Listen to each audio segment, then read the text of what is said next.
एक नींबू के 17 बीज लीजिए, नींबू के। सभी आप लोगों से हाथ जोड़ के वंदना करता हूँ।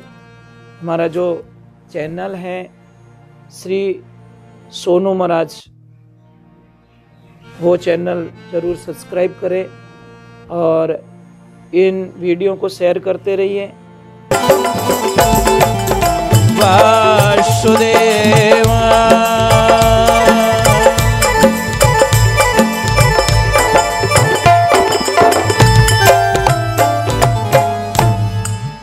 बोले कृष्ण कन्हैया लाल की। बोलो राधे, थोड़ा जोर से बोलो ना, राधे। जय श्री कृष्ण। कितना सुंदर पदों का वर्णन किया गया। भगवान का नाम लेने पर कितनी खुशी मिलती है। आप लोगों को एक बात का ध्यान रखना है, जो घर पे आप आरती पूजा करते हो भगवान की, जो आरती करते हो सुबह के टाइम में या शाम के टाइम में, कभी भी कैसेट बजा के ना करें। आप लोग तो डायरेक्ट कैसेट बजाते हो और आरती कर देते हो, वो नहीं, मान्य नहीं है। आप एडी कर जो थारे रोटी खावाने एक बड़ी राग जो हाथ है, यार तू धाप बोई कर, थारे हाथ लगा दो मारो पेट भर जाइए। वारे कृष्णा वाह, 7 मिनट का टाइम हमारे पास में नहीं और भगवान को हम बुलाना चाहते। कैसे संभव हो सकता है? कैसे संभव हो सकता है? भगवान को पाने के लिए राजाओं ने राज छोड़ दिए। बहुत बड़े राजा थे, राजा भरतरी, उन्होंने भगवान की प्राप्ति के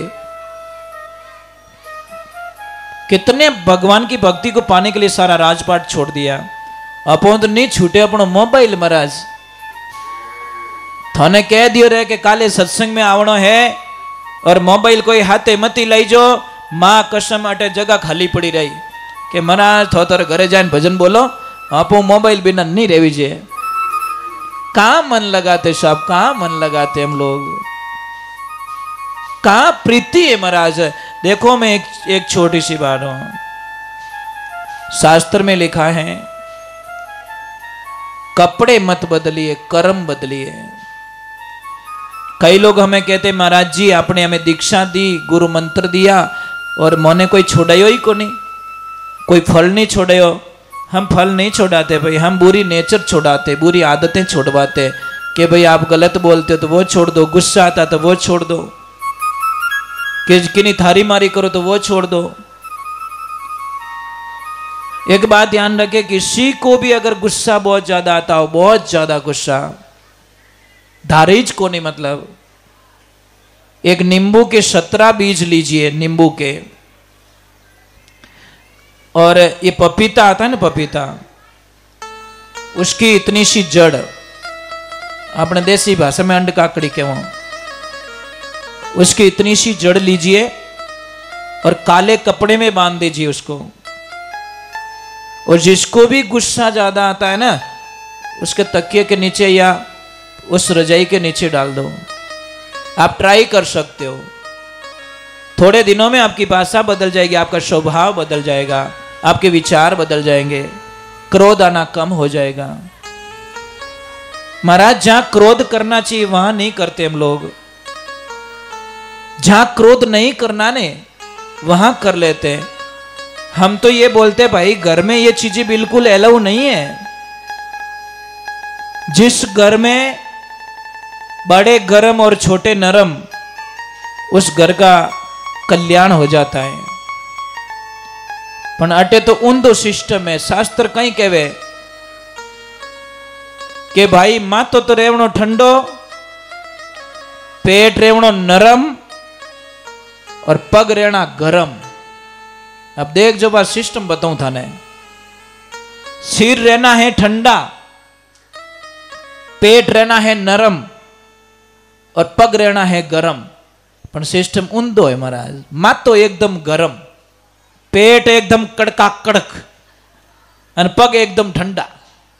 पूरे सिस्टम को ही हमने चेंज कर दिया, पूरी कंपनी और मैन्युफैक्चरिंग ऊंधो फेर दियो महाराज। जब भगवान क्या कहते हैं, जिसका दिमाग ठंडा है, पेट नरम है और पग गर्म है तो शायद 90% उसको बीमारी नहीं आएगी। पर क्या करे महाराज, हम लोग मानने वाले नहीं है। अभी हम लोग कहते हैं परिवार में संस्कार बहुत जरूरी है, और बिना संस्कारों का परिवार कोई काम का नहीं होता। कोई मतलब नहीं उस परिवार का। मम्मी कटी जावेन, पापा कटी जावेन, काको कटी जावेन, वो फूफो कटी जावेन, भुआ तो मोनीज को नहीं डोडा मुंडारी, कई मतलब महाराज।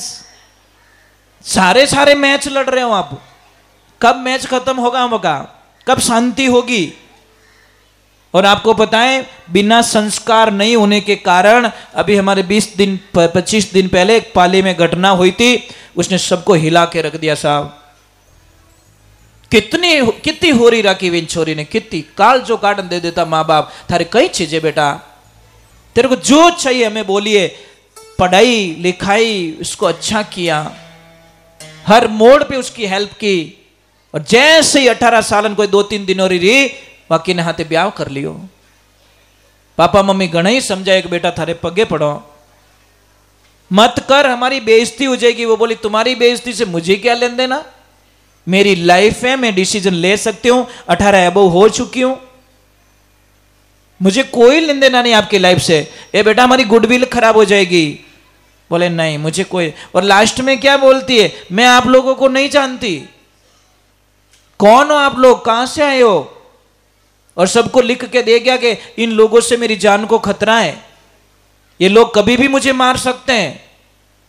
साहब पापा मम्मी सहन नहीं कर पाए, यहां तीर लग गया कि जिन टाबर रे वास्ते जब ये लड़की नहीं आई थी तो वो बोलते 12 वर्ष तक हम लोगों ने भगवान की तपस्या की थी, तब जाके इसका जन्म हुआ था। और आज ये बोलती मैं जानती नहीं हूं आपको।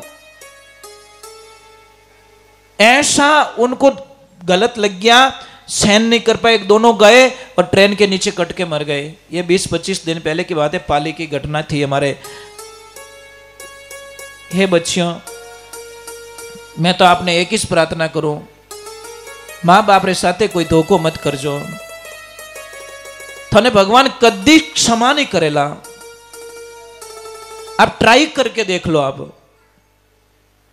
और आप क्या सोचते हो आपसे कोई प्रेम करता है, ये गलत फहमी है। नहीं नहीं नहीं, बस आपकी मजबूरी का फायदा उठाया जा रहा है। और इस दुनिया में सबसे ज्यादा जो प्रेम करते हैं ना वो पेरेंट्स करते हैं औलाद को, और माता पिता जितना प्रेम इस दुनिया में कोई कर नहीं सकता। और उनके प्रेम को देखना ना, आपको उनके प्रेम को देखना ना, आप कॉलेज से 1 घंटा लेट आके देखना, उनकी हालत खराब हो जाएगी। स्विच ऑफ कर देना मोबाइल को और 1 घंटा लेट आके देखना, उनकी रोटी छूट जाएगी, हालत खराब हो जाएगी उनकी। जगह जगह कॉल कर देंगे, जगह जगह ट्राई करने लग जाएंगे, अरे हमारी बेटी रे मोबाइल नहीं लागे, हमारे बच्चा रे मोबाइल नहीं लागे, वो नहीं लागे। कितु प्रेम, कैसे उस पेरेंट्स को हम धोखा दे सकते, कैसे? अरे भाई वे नहीं वेता दुनिया में तो अपकटू आवता, मने तो वही चीज समझाओ। इसलिए पेरेंट्स इज गॉड, माता पिता हमारे भगवान होते हैं। और माता पिता को मत सताओ भाई, कुछ भी हासिल होने वाला नहीं है, इस सारी दुनिया स्वार्थ की है। आप ट्राई कर दो ना किससे प्रेम करके, थोड़ा दिन पचे कहीं जीव भरियो, पचे कहीं थारे जड़ी घणी देखी मैं इन, मतलब मारी कहीं लिस्ट थी 15वीं थी कि 16वीं थी कि 18वीं थी। मत करो अपने, अरे नाम कमाना है ना आपको, पेरेंट्स को बोलो कि पापा मम्मी मैं कुछ ऐसा करके दिखाऊंगी जो समाज के अंदर तुम्हारा नाम रोशन कर दूंगी, ऐसा काम करके दिखाऊंगी, मैं अच्छा पद पाऊंगी। परंतु क्या करे, किसको समझाए महाराज? ट्राई कर करके थक जाते हैं। और बड़ी कृपा मोबाइल देवता की, ये ना खाने देता ना सच बोलने देता, और पेरेंट्स को तकलीफ देने वाला संसार में आज दिन तक सुखी नहीं रह पाया। 4 दिन सुख रहेगा वो, कितना? और जितने भी ये कोर्ट मैरिज किए ना, उनका हालचाल पूछ लीजिए थे, माइली रह तो रोवे, कोई धनी को नहीं। इन टाइम माँ बाप छूट गया, परिवार छूट गया, काका नाना मामा कोई साथ में आने वाले नहीं है। और अच्छी लड़की मर जाएगी, प्राण त्याग देगी, पण आप खानदान माते कदी दाग नहीं लगने दे महाराज। ये अच्छी लड़की की पहचान है। नेत्र तो थोड़े बदलो ही समझ लो, समझ में आ रही नहीं? वो अगर कुछ गलतियां कर रही है, थोड़ो कहनो सहन नहीं रेवे तो कुछ बदला है साहब। तो इसीलिए हम बोल रहे हैं अच्छे कपड़े पहनने से क्या मिलेगा हम लोगों को? घर में तो सिस्टम ही बराबर नहीं है। बढ़िया कपड़ा पहनो, 12 मुंडो बता दो, सेल्फी ले लो, सेल्फी ले, भोंको मुंडो राख रखे। क्या सेल्फी? वो सेल्फी मन रे उपरांत लियोड़ी है, ओरिजिनल सेल्फी नहीं है। अंदर से नहीं हंस रहे हो। माडाणी अपने मारवाड़ी में कहवत है ना, थप्पड़ ठोकन मुंडो रातो राखनो। नहीं हंसो तो दुनिया कहीं कही।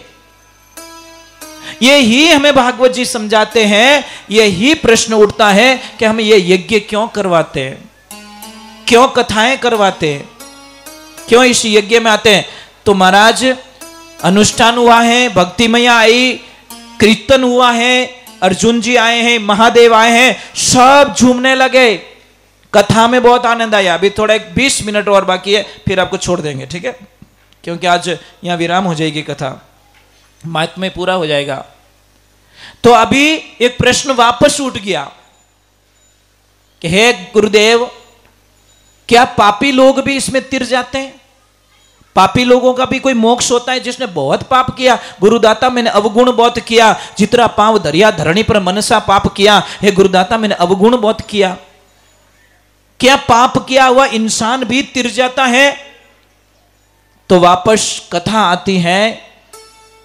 तुंगभद्रा नदी के किनारे आत्मदेव नाम के एक ब्राह्मण देवता रहते थे। ब्राह्मण देवता इतने अच्छे, भगवान का भजन करो। आत्मदेव जो आत्मा को पहचान ले वो आत्मदेव। नारायण तुम सत्संग करो, पहले सीखो भजन की रीत, आत्मा का ज्ञान परखे नहीं जब तक रहे आड़ी भीत। दीवाल रहेगी आपके बीच में। तो भगवान की कृपा हुई, आत्मदेव बड़े आनंद में। परंतु एक दुविधा है, घर में बच्चे नहीं है, गाय बछड़ा नहीं दे रही, तुलसी मैया लारे सूख जाती है। वो बोल रहे मैंने कितना पाप किया होगा, मेरे घर में कोई बच्चे नहीं है। और उनकी पत्नी इतनी खराब है कृष्णा, उसकी जान ले ले, इतनी खराब। भगवान की भक्ति से उनको कोई लेन देना नहीं। आत्मदेव ने एक दिन सोचा कि चलो इस जीवन लीला को समाप्त कर लेता हूं, टाबर तो है को नहीं मारे, अब जीवन किने वास्ते। देखो बेटा सुनना, पेरेंट्स क्या करते हैं, घर में औलाद नहीं होती ना, भूखे मरते हैं। कोई थोने कहे महादेवरा इतना उपास करना वे करे, कोई कहे 12 वर्ष रामदेवरा पैदल जानो, आपको पाने के लिए वो पेरेंट्स जाते हैं पैदल। जैसे ही महाराज जी जाके उन्होंने बोला नदी में कूद के मेरी जान दे दो, एक कोई महात्मा जी आए, बोले कहां जा रहे हो? आत्मदेव कहां जा रहे हो? कि मुझे मरने दीजिए। कि क्यों? कि घर में बच्चे नहीं है, जी के क्या करूं, पत्नी मेरा सुनती नहीं और बच्चे मेरे घर में नहीं, मन लगाऊं तो कहां लगाऊं। उन्होंने बोला कि मैं एक फल देता हूं, जाइए और अपनी पत्नी को फल दे देना, मेरे प्रभु की कृपा से 9 महीने बाद में उसको बच्चा हो जाएगा। संत थे, संत के शब्दों का विश्वास किया कि चलो मैं ले जाता हूं, और ले जाके अपनी पत्नी को सुपुर्द कर दिया कि हे लक्ष्मी ये फल खा लो। मैंने बोला ना कुबुद्धि कुबुद्धि होती है। बंडूड़ो वे के बंडूड़ो, बंडूड़ा समझो, हुईड़ा हुईड़ा कहीं के भी नहीं, गडूरियो कहीं के जो भी क्यों जको गडूरा, इन गडूरा ने कितो ही बढ़िया हिनोन करो, गंगा नदी कादो देख तो इन बटो मेकअप करी, कीचड़ सरकार जिंदाबाद, उसको कोई लेन देना।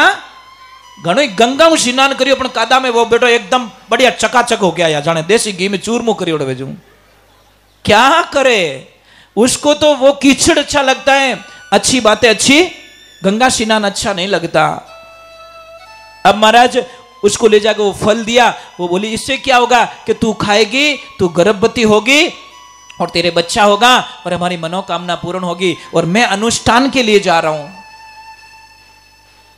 वो बोले मैं खाऊंगी, फिर मेरे को बच्चा होगा, फिर मेरा पेट भी बड़ा होगा। नहीं नहीं, आई नॉट एक्सेप्ट, नहीं आई नॉट एग्री, मैं ये नहीं कर सकती।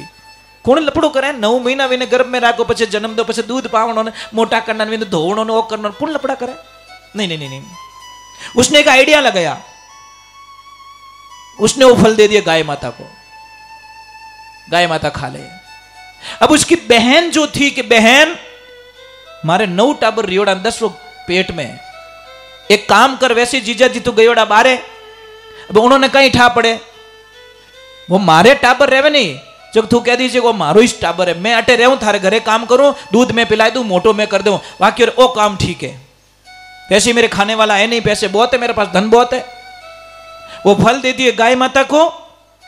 और धुंधली नाम था, धुंधली ने उस बहन को घर पे रखा, और 12 महीने बाद में जब बच्चा हुआ तो महाराज ढिंडोरा पिटवा दिया, धुंधली को बच्चा हुआ, धुंधली को बच्चा हुआ। आत्मदेव जी को खबर लगी कि घर में बच्चा हुआ है, आए, बड़ी खुशियां मनाई, बहुत आनंद हुआ। अब इधर गाय माता ने भी के बछड़े को जन्म दिया, पर था इंसान का बच्चा, पर उसके कान थे ने वो गाय माता जैसे कान थे। अब दोनों का नामकरण करने की स्थिति आई।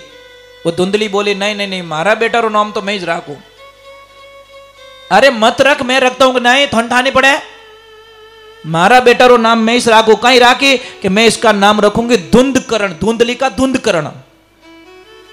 तो आत्मदेव ने गौ माता के बछड़े को गौकरण रख दिया। अब दोनों बच्चे, अब धुंधला तो धुंधला था, वो तो इतना ओढ़ बोलावे राम, परेशान कर देवे, धारीज को नहीं। थोड़े कोई कोई टाबर अणुता वे धाप जाता रहो, मने लाइन के महाराज मैं तो धाप गई नो, पहला नहीं रह के महाराज टाबरी को नहीं, पछ के मैं तो धाप गई। अब दोनों तरफ हमारी कोई प्रॉब्लम है, नहीं रहे तो ही प्रॉब्लम, होवे तो के धाप गई। कारण संस्कारों बिना बच्चा अच्छा नहीं होता। अब भगवान की कृपा हुई, धुंधकरण को मतलब अपना काम कर रहा है, स्कूल में ओढ़ बोलावनो, लड़ाइयां करनी, वे जिन बातें आवनी, गालियां बोलनी, झगड़ो करनो। और गौकर्ण जी महाराज बढ़िया पिताजी के शरणों में बढ़िया आनंद ले रहे, माता पिता का परम भक्त। ऐसी गलत राह पे चला गया तो पिताजी ने बोला कि बेटा गौकर्ण इसके साथ में रहेगा तो तेरे पे छाया पड़ जाएगी, तू तपस्या के लिए चला जा। गौकर्ण जी महाराज तपस्या के लिए चले जाते हैं, और धुंधकर्ण महाराज इतना बिगड़ गया, पिताजी भी वहां से चले गए, मैं थारू धाप गो, मैं नहीं रह सकता तेरे पास में।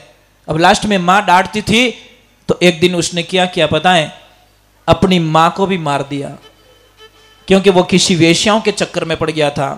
मां से धन मांगा, मां ने दिया नहीं, तो अपनी मां को मार दिया। और आपने एक घटना सुनी, एमपी की जो टीचर थी, टीचर के बेटे को खाली टीचर ने इतना ही बोला कि बेटा बार बार मोबाइल मत देख, बार बार मोबाइल मत देख, अच्छी बात नहीं, तेरी लाइफ खराब हो जाएगी। बेटे को इतना गुस्सा है, रिवॉल्वर लेके मां को ठोक डाली, खत्म कर दी एक औलाद।